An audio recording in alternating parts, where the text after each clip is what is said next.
Ibihe byiza kuri mwebwe mukomeje kubana natwe, mukomeje kudukurikiye muri mu bice bitandukanye mu Rwanda no hanze y'igihugu cy'u Rwanda by'umwihariko mu karere k'ibiyaga bigari, muri Uganda, Repubulika ya Demokarasi ya Kongo, u Burundi n'igihugu cya Tanzania. Ikaze muri aya makuru yacu yo kuri iki gicamunsi cyo ku itariki 23 ukwezi kwa gatanu 2026. Inkuru itunguranye cyane kuri General Retired Fred Ibingira. Rero yahoze ari umusirikare ukomeye cyane mu ngabo z'u Rwanda, ndetse afatanyije n'abandi mu kubura igihugu cy'u Rwanda no guhagarika jenoside yakorewe abatutsi. Yabaye umugaba mukuru w'inkeragutabara, akaba rero yaragize ipeti rya general, no kuba general aba ari furu, naryo peti rya nyuma rihari mu mapeti yose mu gisirikare cy'u Rwanda RDF. Perezida wa Repubulika y'u Rwanda Paul Kagame, hamwe n'andi makuru menshi atandukanye akomeje kugenda avugwa hirya no hino. Reka mpere muri aya makuru ku buryo bw'incamake, mbabwire ko Donald Trump akomeje kuvugisha abantu nyuma yo kuvuga ko ashobora kuba ahuze ntiyitabire ubukwe bw'umuhungu we buteganyijwe kubera i Bahamas mu mpera z'icyumweru. Donald Trump Jr. azashyingiranwa na Bettina Anderson. Trump yavuze ko ari ibirori bito bizabera mu muhezo. Anderson na Trump Jr. kandi batangiye gukundana muri 2024, bana impeta yo kubana mu mpera za 2025. Bwana Trump yavuze ko ubu atari igihe cyiza kuri we cyo kuba kandi yakwitabira ubukwe, avuga ko ahuze cyane bitewe n'intambara ihanganishije igihugu cye Israel ndetse na Iran, hamwe n'ibindi bintu. Ati ndi mu bintu byinshi murabizi, iki ntabwo ari igihe cyiza kuri njye, mfite ikintu cyitwa Iran n'ibindi byinshi. Amagambo ye yatumye abantu kandi bamwibasira ku mbuga nkoranyambaga, bamwe batangira kuvuga ko ari umubyeyi gito. Hari uwagize ati ibaze kumva so abwira igihugu cyose ko atazi niba ubukwe bwawe butazahurirana na gahunda ze. Uyu muntu abona umwanya wo gukina golfe, ariko kwitabira ubukwe bw'umwana we bisaba kubitekerezaho neza. Abandi bavuze ko kuva intambara ya Iran yatangira, Trump amaze kujya gukina golf inshuro 14. Bavuze ko hari andi masaha kandi menshi cyane yamaze mu bintu bidafatika, ariko ubu yaburiye umwanya umwana we w'imfura ngo atahe ubukwe bwe. Hari abandi bavuze ko ari ishyano, ati kugira umubyeyi nka Bwana Trump, nk'uko yakomeje kugenda abigarukaho. Hanyuma rero muri aya makuru kandi mu buryo bw'incamake, reka mbabwire ko muri Senegal niyo nkuru ikomeje kugenda ivugwa cyane mu bitangazamakuru bitandukanye. Witwa Bassirou Diomaye Faye, perezida wa Senegal, yirukanye Ousmane Sonko wari minisitiri w'intebe anasesa guverinoma. Perezida wa Senegal Bassirou Diomaye Faye yirukanye minisitiri w'intebe Ousmane Sonko anasesa guverinoma. Ni icyemezo kije nyuma y'igihe aba bagabo babiri bari inshuti bari bamaze badacana uwaka. Ousmane Sonko ufatwa umunyapolitiki ufite igikundiro mu gihugu cyane cyane mu rubyiruko, yari yashyigikiye Bassirou Diomaye Faye mu matora ya 2024, nyuma y'uko we ubwe abujijwe kwiyamamaza kubera ibyaha arakurikiranyweho. Nyuma yo kwirukanwa n'inshuti ye, mu butumwa yanyujije ku mbuga nkoranyambaga yavuze ko iri joro ari buryame atuje. Uku gutandukana kubaye mu gihe Senegal kandi ihanganye n'ibibazo by'ubukungu. Ikigega mpuzamahanga cy'imari IMF cyahagaritse gahunda kandi inguzanyo ya miliyari 1 na miliyoni 800 z'amadolari Amerika cyari gifitanye na Senegal. Ni nyuma y'uko hamenyekanye ko hari imyenda itaratangajwe uko bikwiye. Ibyo byatumye kandi igipimo cy'amadeni igihugu gifite kigera kuri 132% by'umusaruro mbumbe wacyo. Faye yashakaga uko yahashakwa umuti watuma kandi igihugu kibona ayo mafaranga mu kuzahura ubukungu, ariko Sonko akamwitambika. Mbere y'uko Sonko yirukanwa rero kuwa gatanu, minisitiri w'imari Cheikh Diba yari yabwiye inteko ishinga amategeko ya Senegal ko yiteze gusubukura ibiganiro na IMF mu cyumweru gitangira ku itariki ya 8 Kamena, kandi ko yizeye ko impande zombi zizaba kandi zamaze kumvikana ku ngingo z'ingenzi bitarenze ku itariki ya 30 Kamena. Cheikh Diba yanaburiye ko amafaranga igihugu kandi gitanga mu kugabanya ibiciro bya lisansi n'ibikomoka kuri peteroli ashobora kurenga ayari yateganyijwe mu ngengo y'imari ya 2026. Yongeye ko Sonko yari yanze icyifuzo cyo kuzamura ibiciro bya lisansi. Ousmane Sonko yari yaragwanyije igitekerezo icyo ari cyo cyose cyo kuvugurura imiterere y'imyenda y'igihugu, bivuga ko igeze kuri miliyari 13 z'amadolari y'Amerika. Reka rero mbere gato yuko tujya kuri General Richard Fred Ibingira, mbabwire ko Uganda abajya mu nkiko bambaye uko bishakiye baburiwe. Urwego rw'ubucamanza muri Uganda rwaburiye abajya mu nkiko bambaye uko bishakiye, rubamenyesha ko uzafatwa arenze ku mabwiriza agenga imiburanishize y'imanza azajya ahanwa.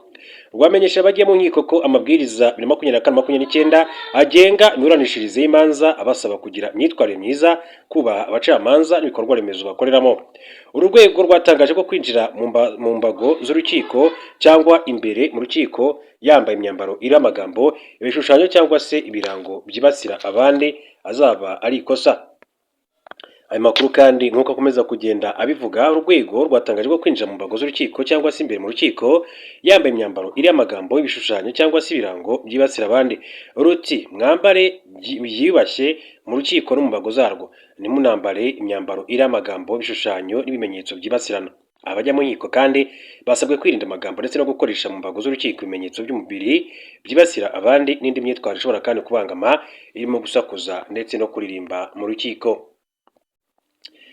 Reka tukiri ku makuru afitanye isano n'igihugu cya Uganda, mbabwire ko amakuru aravuga yuko igisirikare cya Uganda PDF cyacyuye abagore babiri n'abana ba Joseph Kony washinze umutwe witwaje intwaro wa Road Resistance Army wamaze imyaka myinshi cyane urwanya ubutegetsi bw'iki gihugu cya Uganda nk'uko amakuru abivuga. Umuryango wa Joseph Kony wabaga muri Repubulika ya Centrafrica, abawugize bahungiyeyo muri Mutarama 2026 ubwo aho bari batuye majyepfo y'intara ya Darfur muri Sudani hagabwaga igitero n'umutwe witwaje intwaro. Kwa 22 Gicurasi 2026 umuvugizi w'agateganyo w'ingabo za Uganda Colonel Chris Magezi yasobanuye ko ubwo icyo gitero cyagabwaga abagore 8 n'abana 13 ba Kony aribo bahunze. Mu bagore babiri bacyuwe arimo umunya-Uganda Ecole Grace ufite imyaka 33 n'abana be babiri barimo umukobwa ufite imyaka igera ku 8 n'umuhungu w'imyaka igera kuri 2. Harimo kandi umunya-Sudani y'Epfo witwa Aniesi Teregina w'imyaka 33 urera umwana w'imyaka 2 wapfushije nyina. Bose bakiriwe n'umuyobozi w'urwego rw'ingabo za Uganda rushinzwe iperereza n'umutekano Major General Richard Otto. Colonel Chris Magezi yasobanuye ko Ecole yashimuswe n'inyeshyamba za Road Resistance Army muri 2023 ubwo afite imyaka 10 ubwo yari iwabo mu karere ka Amuria. Aniesi ashimutirwa iwabo mu gace ka Yambio muri 2006 ubwo yari afite imyaka 13. Uyu musirikare yasobanuye ko abandi bagore batandatu kandi n'abana babo bafite ubwenegihugu bwa Repubulika Iharanira Demokarasi ya Congo na Centrafrica, bityo ko bamaze gushyikirizwa ubuyobozi bw'ibihugu byabo. Igisirikare cya Uganda cyatangaje ko muri 2023-2024 nabwo abantu 150 bahoze kandi muri Road Resistance Army barimo abandi bahoze ari abagore n'abana ba Kony bakuwe muri Centrafrica nyuma yo gutoroka uyu mutwe w'inyeshyamba. Road Resistance Army yashinzwe mu mwaka wa 1987 ubwo Perezida Yoweri Kaguta Museveni yari amaze kandi umwaka umwe ku butegetsi, ikorera mu bihugu bitandukanye byo muri Afurika nyuma yo gutsindirwa ku butaka bwa Uganda. Joseph Kony yashyiriweho impapuro zo gufata ariko yarabuze. Bivugwa ko ashobora kuba yihishe mu duce twitaruriye turi ku mupaka wa Sudan ndetse na Centrafrica. Akaba rero ari ibyo bikomeza kugenda bivugwa.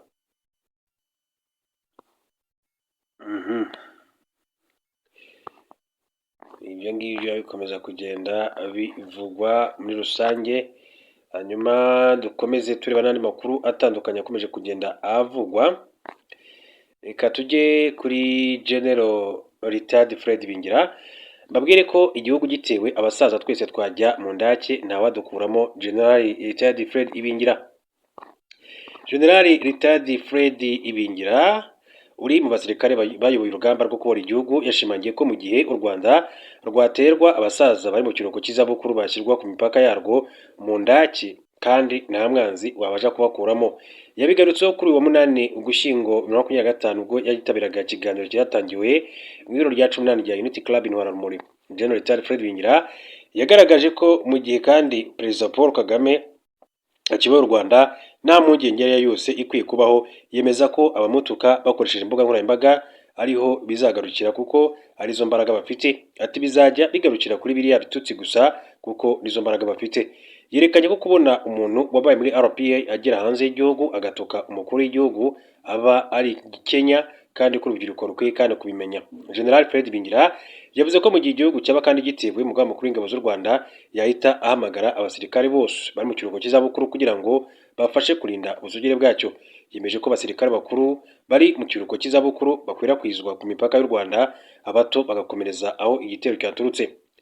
mu masaha 8 cyangwa se 10 ati twaba twabonye inshingano twebwe abasaza yadushyira mu nguni zose z'igihugu tugakaba nk'uko tubivuga hariya bato ati bagasohoka igihugu ati nakwe ntawadusohora ati mu ndake. Yavuze ko ubusanzwe rero abantu bava mu ndake kuko baba bumva basumbirijwe bagatekereza ko bashobora kwiruka bagasiga umwanzi, ariko ku basaza atari ko bimera. Ati abatoya iyo basumbirijwe n'umuriro w'umwanzi atatekereza ko ashobora kandi kwiruka akamusiga, ariko abasaza twebwe twagiye muri iriya myobo ariyo ndaki ati ntawadukuramo kubera ko uba uvuga uti simbasha kwiruka ninsubira inyuma ati baramfata, ubwo hariya rero ati kandi ujya kuhagwa ati umwanzi wamurangije. Yongera ati ni ukuvuga ngo abasaza n'urubyiruko twashyira hamwe tukubaka igihugu kuko afande yagiye umurongo kigakomera ati kikadadira, maze kandi mukazareba ukuntu tuzajya tuganira turi abakecuru n'abasaza tuvuga ngo murabona ko twavuye aho twavuye ati murabona aho tugeze. Ubwo yabazwaga ku mahitamo ingabo za RPF zakoze kandi yazifashije gutsinda urugamba rwo kubora igihugu ndetse no kurwanya jenoside yakorewe abatutsi, General Fred Bingira yasubije ko byashingiye ku kugira umuyobozi mwiza Major General Paul Kagame.